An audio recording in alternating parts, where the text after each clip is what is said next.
Welcome to the Beyond 50 radio program, and thank you for joining us today. I'm Daniel Davis, host, and we're going to have a wonderful Mother's Day talk today. As you know, Mother's Day is just around the corner, and it's time to meet up with Mom and give her all the love and affection and all the gifts that you could probably shower her with because of all the time that she spent nurturing you.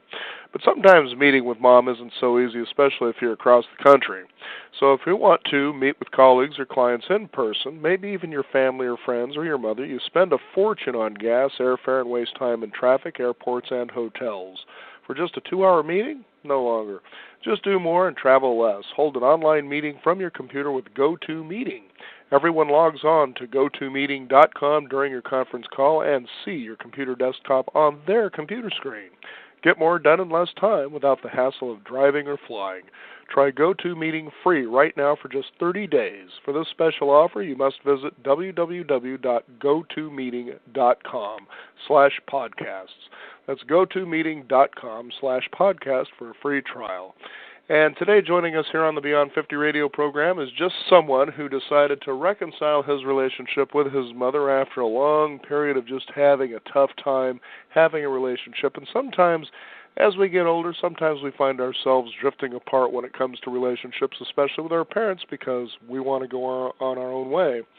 We've had this gentleman on our program before, especially when it comes to his book, 7 Habits of Highly Dramatic People, and had an enjoyable time talking with him, as well as having him perform a song, and he's going to do, I guess, as I understand, the same thing for us today. Our guest today, Scott Kalakstein, is someone who wears many hats. He's a speaker, singer, songwriter, recording artist, minister, workshop leader, writer, humorist, you name it, he's probably done it. And he's joining us here on the Beyond 50 radio program today to talk about a wonderful, touching story about how him and his mom were apart, but how they came back together and what he did. We'd like to welcome Scott Kalakstein for joining us here on the Beyond 50 radio program today. Hi, Scott. Hi, Daniel. Hello, everyone. Thanks for being with me on this afternoon. Now, what happened? I mean, I'm sure that as a child, you and your mom must have had a wonderful relationship. About what age or what time did you find yourselves kind of drifting apart, and what happened there? Oh, I guess I started rebelling around age 2. Age 2, wow. At age 2, my adolescence began. The terrible twos, the need for boundaries, the need for an identity apart from my mom. You know, the word no, like no. That wasn't very well received in my family, so I kind of stayed in that stage of development for about 40 years. Now, so living in the house must have been kind of difficult since you didn't want to do more or less what Mom said. Exactly. I came in with a kind of a leadership / control / authority problem. Now, did you have brothers or sisters as well? I had 2 sisters and no brothers. And what were their relationships with your mom like? I mean, was there enough coming from them that, well, I can not worry about Scott. I mean, he's in the corner there, but I can pretty much not worry about it too much. Daniel, I wouldn't quite describe it that way. We all had our challenges with our mom. My mom, nice, Jewish, very overbearing, overprotective, passionate, not a clue about where she began and other people began. In other words, her energy, her hands, her voice was all over the place. So we all had our challenges with that energy. Now, you said this went on for quite a long time, so what was the turning point for you where you decided, you know, I'd like to have a really good relationship and come to know my mother and have her know me? Well, actually, first, my primary motivations were much more narcissistic than that. I just realized that I was going to get nowhere with women until I healed it with my mom. That's an interesting point of view. Well, it's pretty standard therapeutic wisdom that, you know, we can't really grow in intimacy with people until we come to peace with our parents. And how did you go about doing that? Well, I invited my mother to a therapeutic / spiritual retreat for 5 days called Mother, Son, Father, Daughter. And this was not like the be-all, end-all, but it was the beginning of us starting to work on our relationship. and she felt very guilty about how screwed up I was. So she decided to join me on that retreat, even though it wasn't her thing, just out of guilt. But then after about a few hours of being there, she realized that she was there for herself and not just to placate or please me. And the counselors who worked with us during that retreat were very clear that we needed to stop being so enmeshed. So we thought we were there to get closer, but they pointed out that before we can get closer, we had to separate. We had to become our own separate, autonomous people and not be stuck in each other's business so much. So that was quite challenging advice to hear, but it inspired a lot of growth for both of us, and I went home and wrote a song about it, which I'd be happy to share with your readers if you'd like. That's the one thing we love is when you start performing music. Go ahead and take it away. Now, this is a song inspired by you and your mom kind of reconciling the relationship? It's about what we learned at that retreat, and it's written as kind of like a request for her to let me be. Okay. But it also takes into account her pain and her process. So I was able to have compassion and empathy for her after that retreat for the first time, to actually walk in her moccasins. And you'll hear that as you hear the lyrics of this song. All right, well, take it away. Here's Scott Kleisman with a wonderful song about his mom, and himself, that is.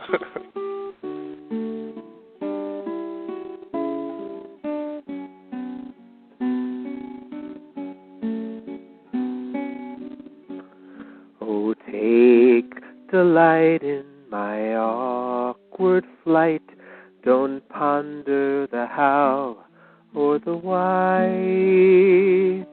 I'm leaving the nest to discover my best. Don't squeeze on my hand as I fly. Let go and wave, child, goodbye.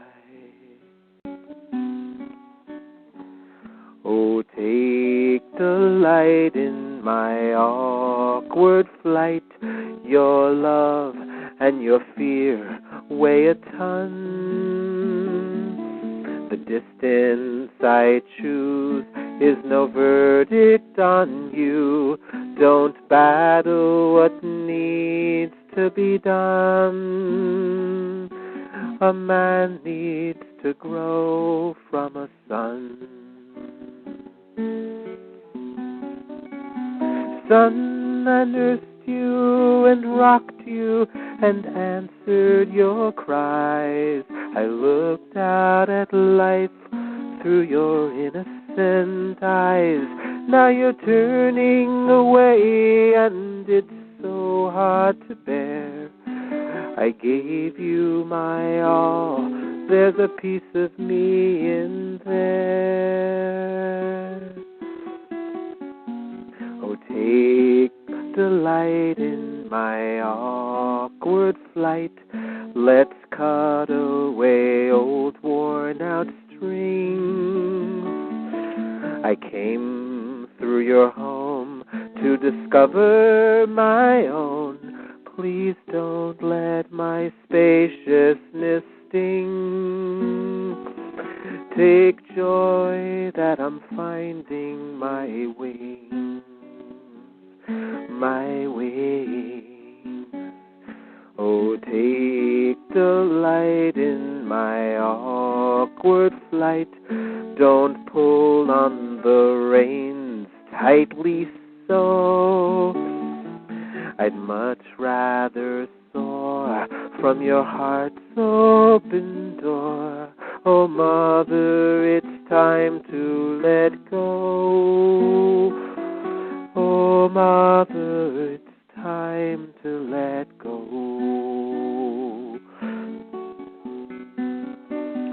Son, I never knew this would be part of the plan. A part of me wanted to always hold your hand. It's sad, but it's good, and my heart understands. Goodbye to a son is hello to a man.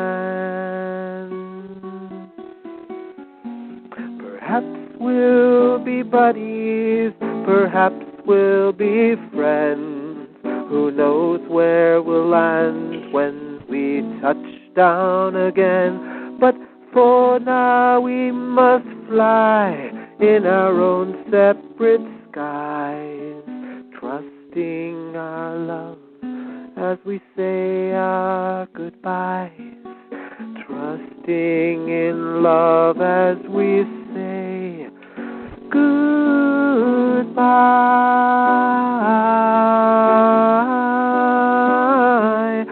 goodbye.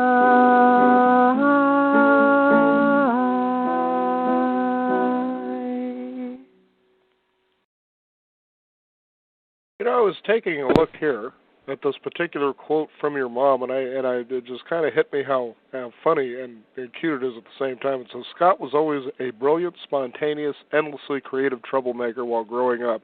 Now people pay him for it. Go figure.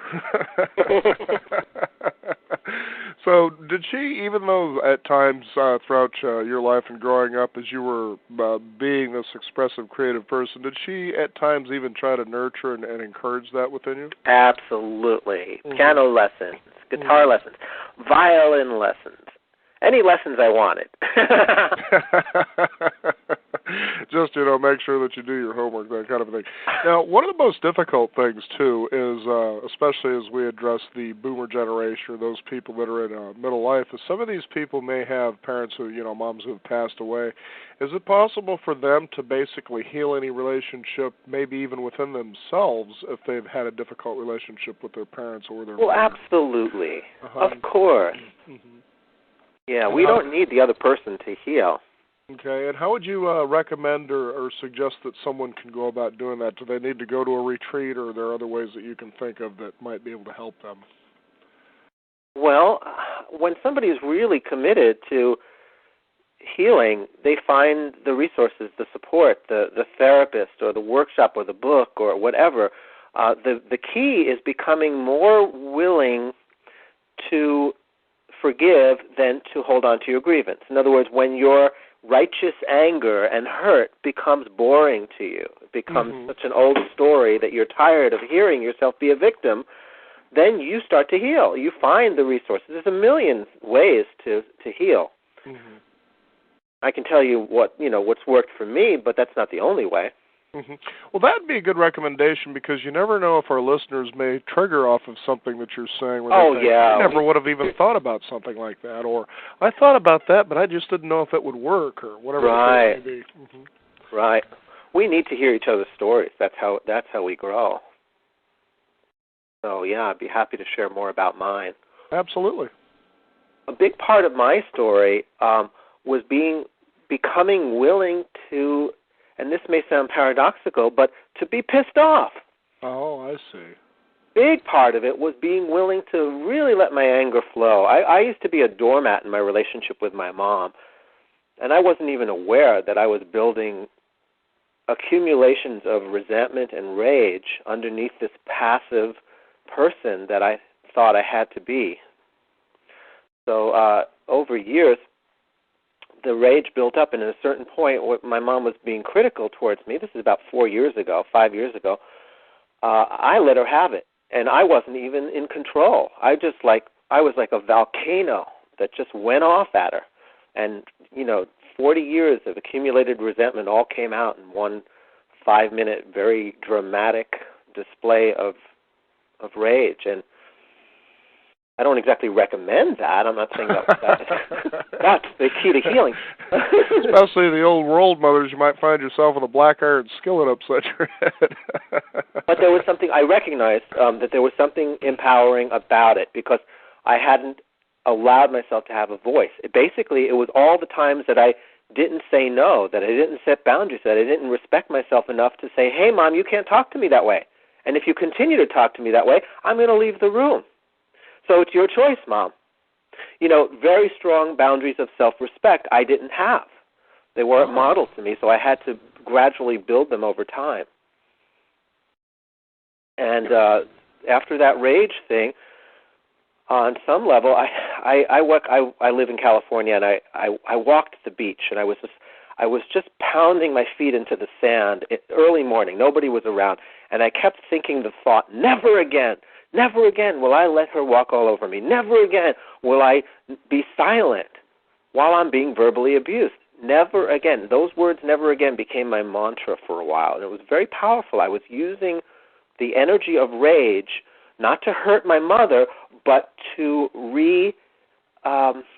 restate my boundaries, to reconnect with my self-respect. And I wrote a song that really helps put this in perspective that, if you'd like, I'll share with your listeners. Absolutely, because today it's a musical sonnet for mothers out there everywhere to realize how well they've tried to do within the confines of understanding how their mothering isn't completely all their fault. And for those children out there who maybe don't appreciate everything Mom does, maybe to get a better understanding of why Mom just does what she does. And Scott, go ahead and take it away. Sure. How has the sound been for the singing? Okay. Yeah, absolutely. Go ahead. Oh, it's been okay. Okay, and the other thing I want to say is, after this song, we got to start sharing some appreciation, because this is more about the no, and then the love and the yes and the gratitude is important as well. Absolutely, you better believe it. Okay. All right. So again, this is towards my mom when I was really angry. I got over it, but to get over it, you got to validate the feelings. You can't just, pretend that the feelings aren't there. And here we go. I'm writing you a song to say goodbye. I'm moving up and on, it's time to fly. I wish you and your life the very best. Without me as your captive guest, never again will I just give you the space, letting you dump your garbage right in my face. I know it's just projection, you don't mean to be mean, but I don't have to sit and be a projection screen. Never again will I be your sounding board when you are using words as weapons of war. From now on I'm protecting the family jewels from you breaking and entering this palace I rule. Never again, never again, never again will I try nourishing you when it is clear that guilt is your favorite food. You want me for your dinner whenever I get close, and I have no more need to be that kind of a roast. Never again. They say forgiveness sets us free, but first we need our boundaries. The time has come to take a stand and take my gonads from your hands. You can substitute ovaries at that point. Never again will never again will you have access to me now that I've locked the door and swallowed the key. You thought you had a license to take me for a ride, but you have just been handed down your last DUI. Never again will I hand you the controls. I take my joystick back. I'm king of my soul. You took me for a softie, all lover and no guts, but my lips were made for kissing more than your butt. Never again, never again. And there you go. You take your arms, you put them around your mom, you hold her and say, I love you, and the next thing you know, you realize just how uniquely individual both of you are, and you begin to appreciate a relationship that nurtures until you reach the horizon. Well, that's quite a jump. Well, when you're substituting ovaries for gonads, you have to go somewhere, I guess. You got to go somewhere. Seems to me Bob Dylan ought to be giving you a call to use some of your folklore there to be able to entertain people again there. Oh. Now it must have been interesting that once you have healed, that you and your mom must have seen yourselves quite differently and really began to appreciate the unique differences that you actually had, while also seeing and embracing the similarities. Yes. Yes. There was what I consider to be somewhat of a miracle that turned things around, and if we have a moment, that would be a wonderful thing I get to share. Oh, of course. Okay. I after that song, after that Rage Fest, we didn't talk for 2 years. Wow. And it was an important 2 years. It was an important 2 years for both of us. I didn't know if I would ever speak to her again. I just knew that I was not going to put myself in the position of receiving the kind of abuse that I had received. And she had her own reasons for not picking up the phone and trying to make contact. And after 2 years, I was getting very tired of being angry at her. And I didn't know how to stop. I felt very much this righteous, addictive, judgmental Scott had taken over me. And I knew that it was time for forgiveness. And I knew that I needed help. I couldn't do it on my own. I was too entrenched in my justifiable anger, or at least my pretense of justifiable anger. And I was in Ann Arbor, Michigan, speaking at a Unity church, January 2006. And that morning, I was in my hotel room, and I asked for help. And I said to God, I can't do this myself. Help me become willing to forgive. Help me become willing. And I was crying. I was just very much emotionally honest with the universe, and very much willing to ask for help, which is unusual for a man. It's kind of like rolling down the window and asking for directions. You know, you have to admit that you're lost, which is not easy for the male psyche. And I really had to admit to the deepest part of myself and to God that I was lost. I had become lost in my own righteous perspectives about my mom. And that morning, I walked into the Unity bookstore before I was to speak, and I ran across a little booklet by Marshall Rosenberg, the founder of Nonviolent Communication, which I highly recommend. It's one of my favorite tools for personal growth and communication. And I thought I had read all his books, but he had a little booklet on, it's called Getting Past the Pain Between Us, Healing and Reconciliation. And I picked it up thinking I was buying it for my girlfriend. And that evening, after my presentation at the Unity bookstore, I was in my hotel room. I was sitting in the bathtub, and I was browsing through this book, and I got to page 24, and it said Anger Towards Mother Role Play. And it was a dialogue of Marshall Rosenberg dialoguing with a male participant in one of his workshops who wanted help in releasing his anger towards his mom. I read a few paragraphs of it, and I suddenly stopped dead in my tracks because I realized that that person was me.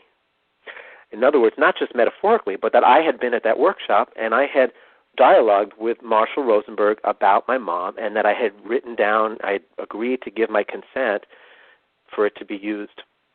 And he used it, and here I am reading my own words. Wow. And Marshall's response to me, and it just was the sign that I needed. It was the sign that I needed that somehow, for some reason, it melted me. It melted me, and I contacted my mom. I sent her the booklet, and I sent her a letter. And a week later, we were communicating. Oh, okay. And we both had grown a lot, and it wasn't easy the first few times we actually met. There was a lot of old baggage, too. But there was a willingness. We both were willing to get through it.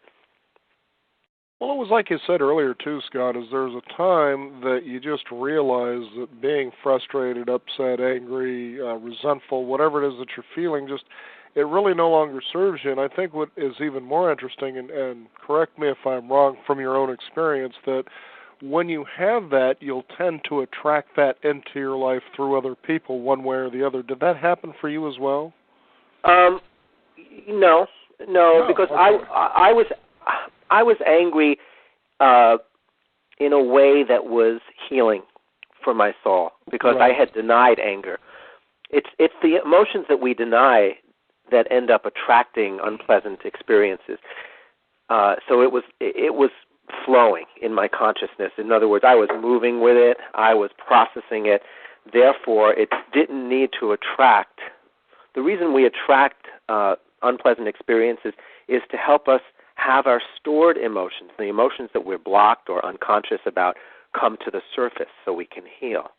Mm-hmm. So if everything's at the surface, we don't really need to attract stuff to help us heal. Because it's, sort of like the axiom, that which you avoid or whatever you resist persists. What you resist persists and knocks you on the head. And the universe is a divine colonic.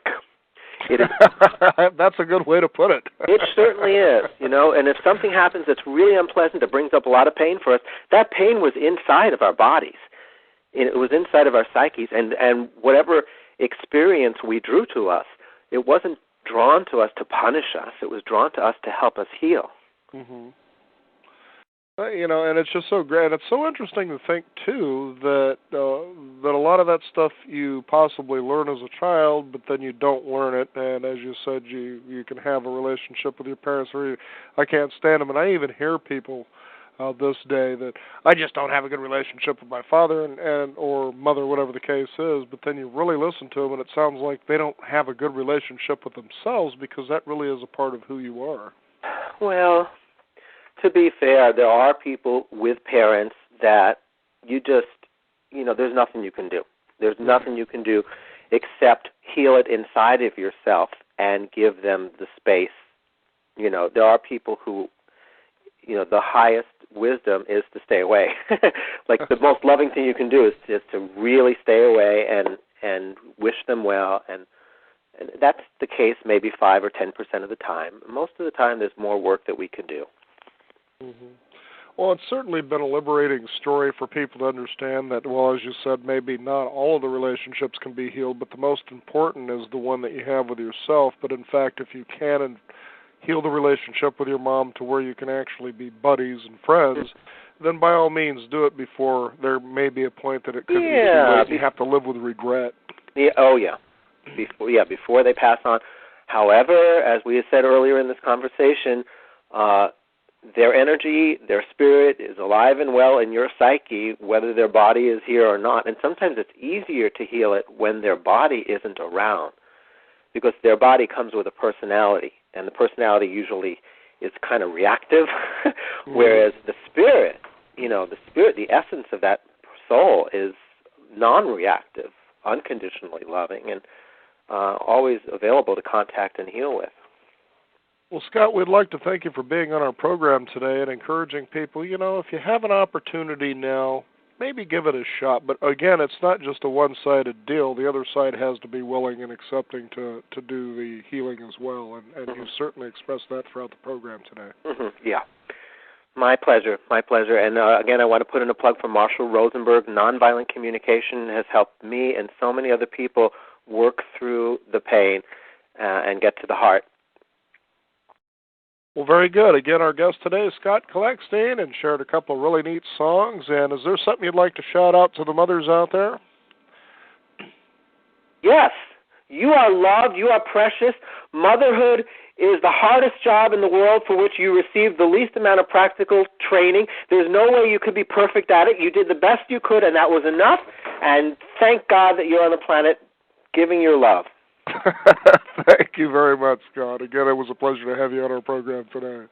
And if people want to hear that song professionally recorded, Mother and Son or Never Again, I have a bunch of CDs with those songs on it at www.scottsongs.com, SCOTTSONGS.com. Daniel, thank you so much. You bet. And again, if you want to do that, you just go to our website, beyond50radio.com, that is 50 with a 50, and sign up for our free weekly e-newsletter.